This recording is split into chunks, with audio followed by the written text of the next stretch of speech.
શિવ મહાપુરાણની અંદર એક વાર જો સમજવા જાય તો મહાદેવજીના લગ્નના બે પ્રસંગ બતાવ્યા છે. પણ ભક્ત જેવી રીતે ગુરુને સવાલ પૂછે અને ગુરુ જેમ શિષ્યને સવાલનો જવાબ આપે એવી રીતે શિવ મહાપુરાણમાં સ્કંદની અંદર કથાનું વર્ણન છે. આપણે જે અત્યારે વાત કરી, જે ભવાની મહાદેવજીની બાજુમાં છે, જે કૈલાસમાં નિવાસ કરે, એ સતયુગથી પણ પર છે. 14 રત્નની કથા સતયુગથી પર છે.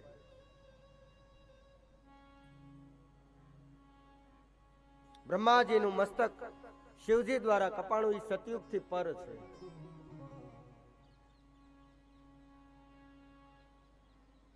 ખોટું સાક્ષ્ય લઈ ભગવાન નારાયણને છેતર્યા છે.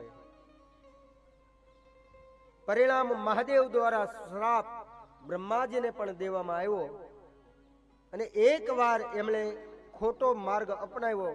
ભારતમાં ક્યાંય બ્રહ્માજીના મંદિર નથી. બ્રહ્માજીને પોતાની ભૂલ સમજાણી, પ્રાયશ્ચિત કર્યું, પાહિમામ પાહિમામ પાહિમામ કરી મહાદેવની ક્ષમા યાચના કરી. મહાદેવજીએ ક્ષમા કરી. એક મંદિરની અનુમતિ મહાદેવની કૃપાથી બ્રહ્માજીને મળી, જે મંદિર રાજસ્થાનમાં પુષ્કર ધામ તરીકે આજે હું તમે જાણીએ છીએ.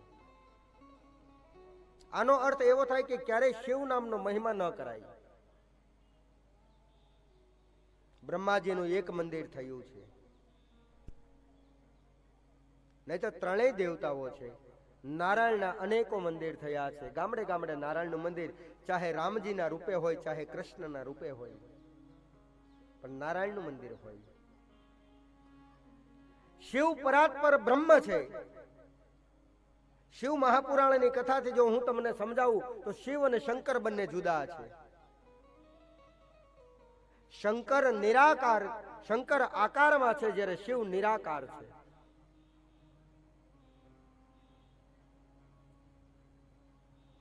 પાર્વતીજી સાથે જે લગ્ન થયા એ શંકરના થયા છે, પણ સતીની સાથે જે લગ્ન થયા એ શિવના થયા છે.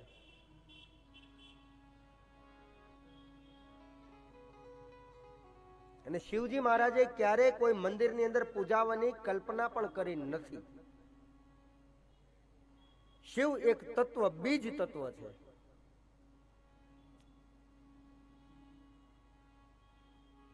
અને શિવજીએ ક્યાંય મૂર્તિની પૂજા કરાવી નથી. દરેક દેવતાની મૂર્તિની પૂજા થાય.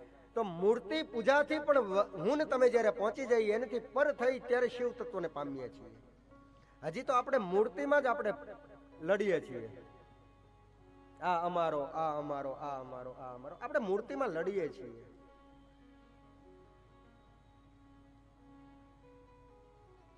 જ્યાં સુધી મૂર્તિ હજી મગજમાં છે ને ત્યાં સુધી શિવ નહીં સમજાય. આનો અર્થ એવો પણ નથી કે મૂર્તિને ન માનવું. માનો, વંદની ચોક્કસ છે. સિયારામમય સબ જગ જાની કરહુ પ્રણામ, જો રી જુગ પાની.